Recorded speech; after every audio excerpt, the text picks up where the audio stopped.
الشمس والقمر بحسبان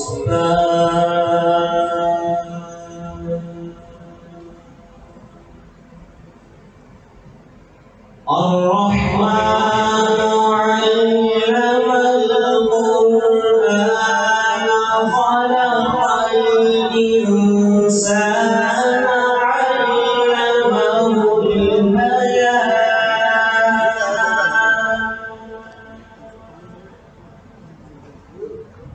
الشمس والقمر بحسبان والنجم والشجر يسجدان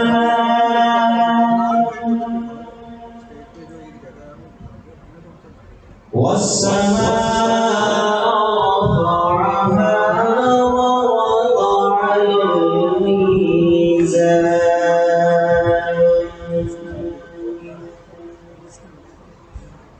ألا تطغوا في الميزان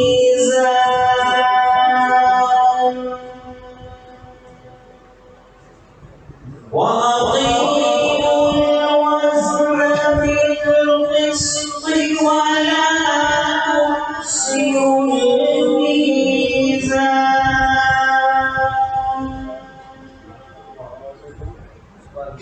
وأقيموا الوزن بالقسط ولا تخسروا الميزان والأرض وضعها للأنام صدق الله العظيم.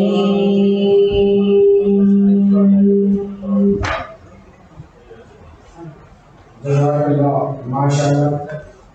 اس سے پہلے کہ نعت رسول مقبول کے لیے میں اپنے اگلے دوست کو دعوت دوں، لاہور سے ہمارے انتہائی محترم مہمان خصوصی بہت خوبصورت شاعر عدنان محسن صاحب تشریف لائے ہیں. آپ سے گزارش کروں گا اس سے جناب عدنان محسن.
پیدا ہوئی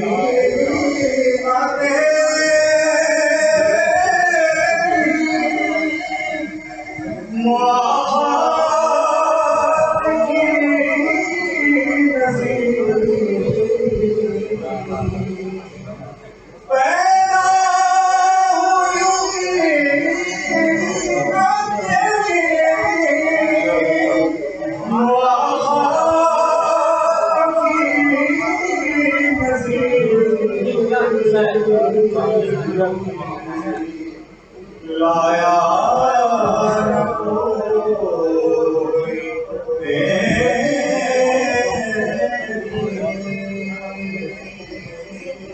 تیری مساوات کا جواب لایا نہ کوئی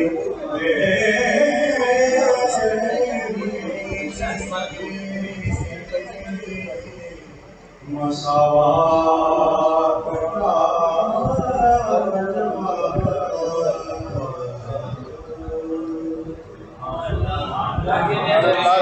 کا جزاک اللہ ماشاء اللہ۔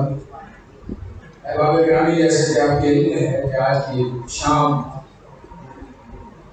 ملک پاکستان کے نامور شاعر جناب فیصل ہاشمی صاحب کی کتاب کارگاہ کی تقریب پذیرائی اور پھر مشاعرہ ہے۔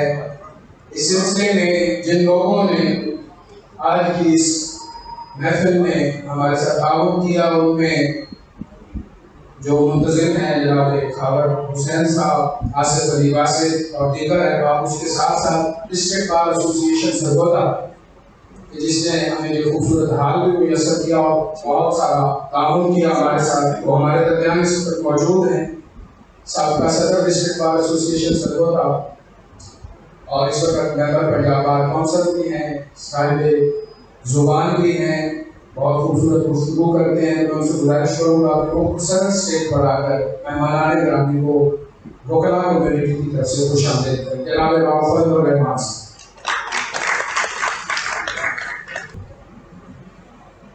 اعوذ باللہ من الشیطان الرجیم، بسم اللہ الرحمن الرحیم۔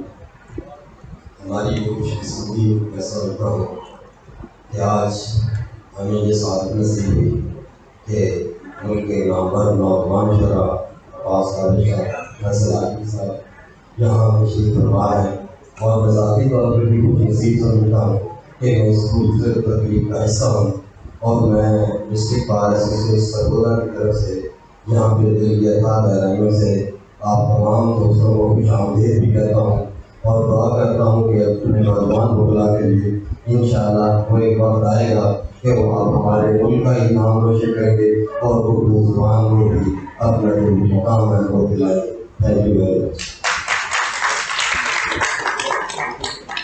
بہت شکریہ جناب فضل الرحمان صاحب۔ بلا شبہ اس تقریب کے انعقاد میں صدر ڈسٹرکٹ بار ایسوسی ایشن سرگودا جناب اقبال سہیل صاحب اور فضل صاحب اور دیگر احباب کا بہت زیادہ تعاون رہا ہے۔ اس کے ساتھ ہی اب تقریب کا باقاعدہ پہلے سیشن میں، اور میں یہاں پہ اب آپ کو یہ بتاتا چلوں کہ پہلے سیشن میں صرف وہ احباب ان کو بلایا جائے گا جنہوں نے مضامین لکھے ہیں، باقی جو مہمانان خصوصی ہیں اور وہ دوست جو کہ جناب فیصل ہاشمی صاحب کی کتاب کارگاہ اور ان کی شاعری کے متعلق اپنی رائے پیش کرنا چاہتے ہیں، وہ جب مشاعرے کے دوران اپنا کلام سنانے آئیں گے تو اسی دوران ہمارے یہاں پر اسٹیج پر سے گزارش بھی کریں گے تو وہ اپنے خیالات کا اظہار اسی وقت کریں گے۔ پھر وقت مضامین کا سلسلہ شروع کرتے ہیں کیونکہ تقریب بہت لمبی ہے، بغیر کسی توقف کے۔ کولاج ادبی تنظیم اس کے بانی بھی ہیں، اس کو بڑے خوبصورت انداز میں چلا بھی رہے ہیں، اور کولاج کے ہی پلیٹ فارم سے اس کتاب کی نشریات بھی ہوئی ہے۔ خوبصورت شاعر ہیں، خوبصورت نقاد ہیں، اردو ادب میں اپنا ایک خاص مقام رکھتے ہیں، اور اس وقت بہت زیادہ اردو ادب کی خدمت بھی کر رہے ہیں۔ میں گزارش کروں گا جناب حماد نیازی صاحب سے وہ آئیں اور اپنا مضمون پیش کریں۔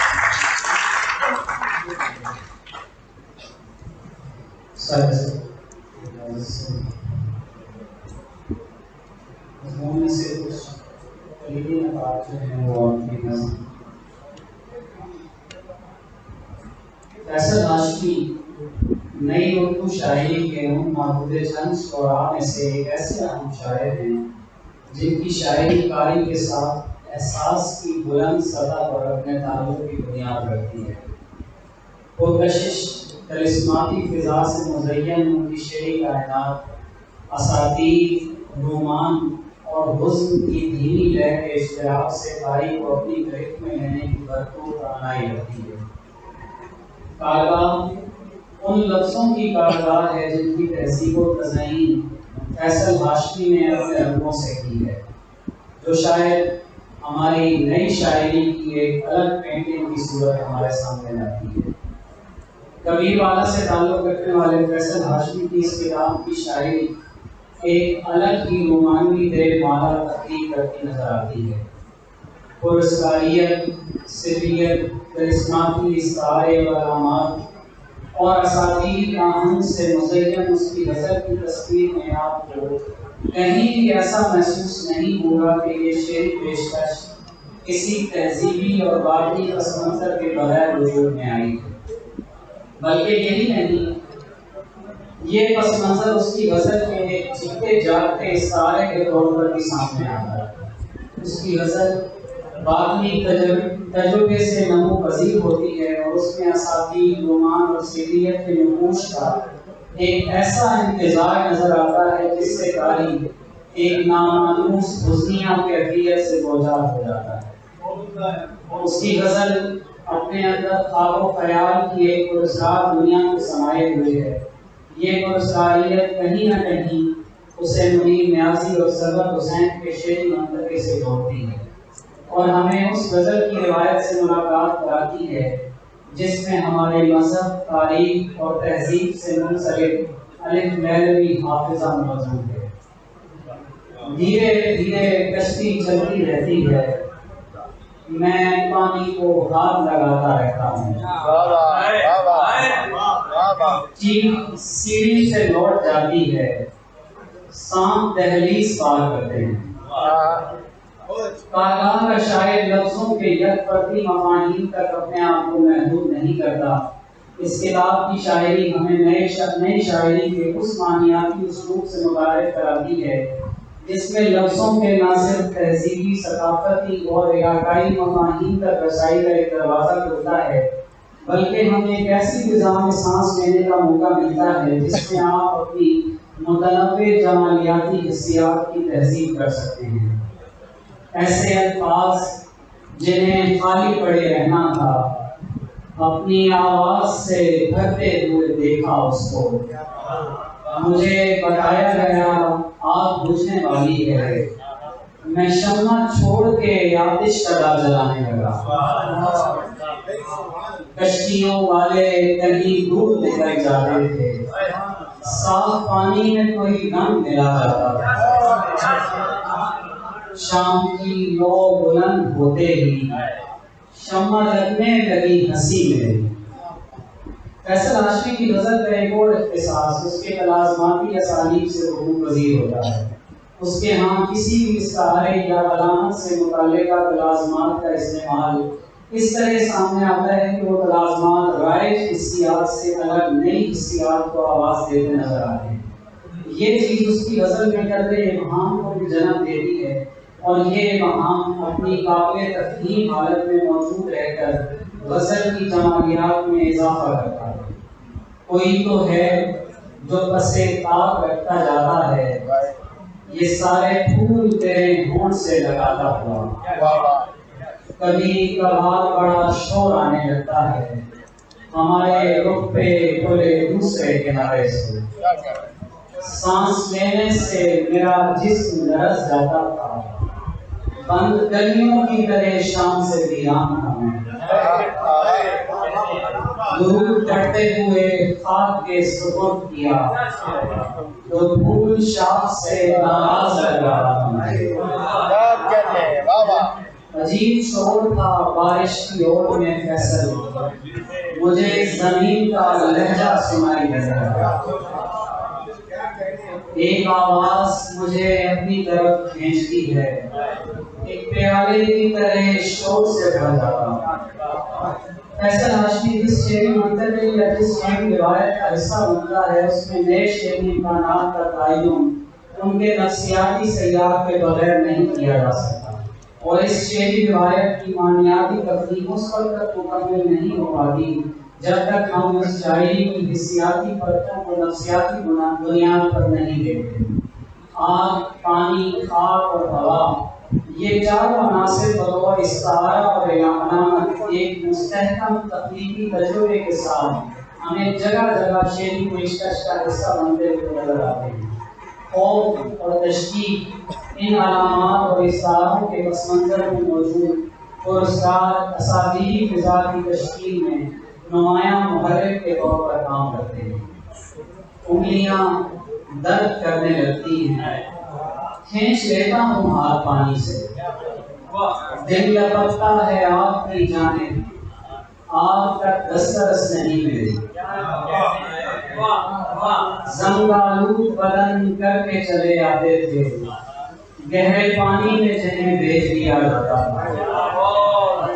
ایسی تنہائی کہ اس رات میری آنکھوں نے گفتگو آگ سے کرتے ہوئے دیکھا اس کو، یک بیک آگ نے پوشاک پکڑ لی میری، اتنا نزدیک اسے دیکھ کے حیران تھا میں،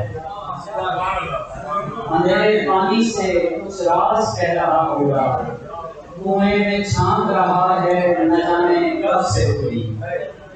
کارگاہ کی شاعری کی ایک اور قابل ذکر خاصیت یہ ہے کہ اس کا شعری اسلوب اپنی اصل میں حقیقت اور فینٹیسی دونوں کا ذائقہ بھی رکھتا ہے اور ایسے پیچیدہ اور ماورائے حقائق کا بیان کرتا ہے جو محض حقیقت نگاری یا فقط فینٹیسی کے بس میں نہیں۔ طلسمی حقیقت نگاری میں حقیقت طلسم میں بدلتی نظر آتی ہے اور جادو حقیقت کا روپ دھارتا دکھائی دیتا ہے، اور پھر دونوں آپس میں اس طرح مدغم ہو جاتے ہیں کہ قاری کے لیے حقیقت اور طلسم میں حد فاصل قائم کرنا ممکن ہی نہیں رہتا۔ بیان حقیقت کا ہو رہا ہوتا ہے اور وہ طلسم دیکھتی ہے، جبکہ طلسم کا حال سنایا جا رہا ہو تو وہ حقیقت رکھتا ہے۔ اس کتاب میں موجود غزلوں میں اس جادوئی حقیقت نگاری کی کئی مثالیں دیکھی جا سکتی ہیں۔ ویسی ہی شکی کا ایک شخص میرے سامنے تھا، ٹوٹتی نیند میں جو نام پکارا میں نے، عجیب رنگ کا ایک پھول کھلتے دیکھتا ہوں، جہاں نشان سا پڑتا ہے تیرے لب سے کھویا، رنگ دریا کا میرے سامنے تبدیل ہوا، تیرے خوش رنگ کو پانی سے گزارا میں نے، پھر ایک سمت سے کچھ روشنی پڑی مجھ پر، میں اپنے آپ کو سارا دکھائی دینے لگا، پھر ایک سمت سے کچھ روشنی پڑی مجھ پر، میں اپنے آپ کو سارا دکھائی دینے لگا، مثالے آبراماں موج میں بدن ہے تیرا، بدن پہ نقش بناتی ہوئی ہوا ہے تیری۔ مجموعی طور پر اس کتاب کو 21ویں صدی کے اہم ترین مجموعوں میں سے ایک مجموعہ بڑی آسانی سے کہا جا سکتا ہے۔ بہت شکریہ۔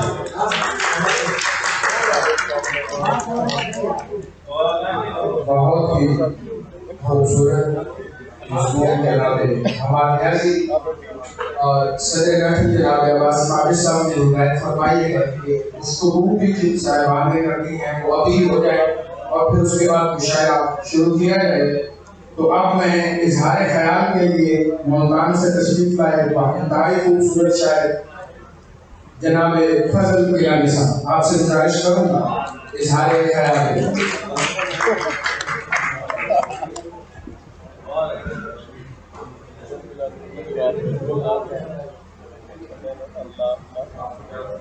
مجھے اندازہ نہیں تھا کہ میں بات کرنی ہے فیصل ہاشمی بھائی کی قتل کی مابعد کی بیان کو سمجھنے کے لیے ہمیں 90 کی دہائی میں جانا ہے۔ 90 کی دہائی کئی حوالوں سے 20ویں صدی کی اہم ترین دہائی اس لیے کہہ رہا ہوں، اس اشرے میں کئی اہم عالمگیر تبدیلیاں ہو چکی ہیں۔ دنیا نہ صرف یہ کہ دنیا کی سیاسیات و سماجیات کو معاشیات، اقتصادیات، نفسیات و بشریات و خیالات سب چیزیں بدل کر رہے ہیں۔ ایسے میں فیصل بھائی بالکل سب سے الگ کھڑے ممتاز نظر آتے ہیں۔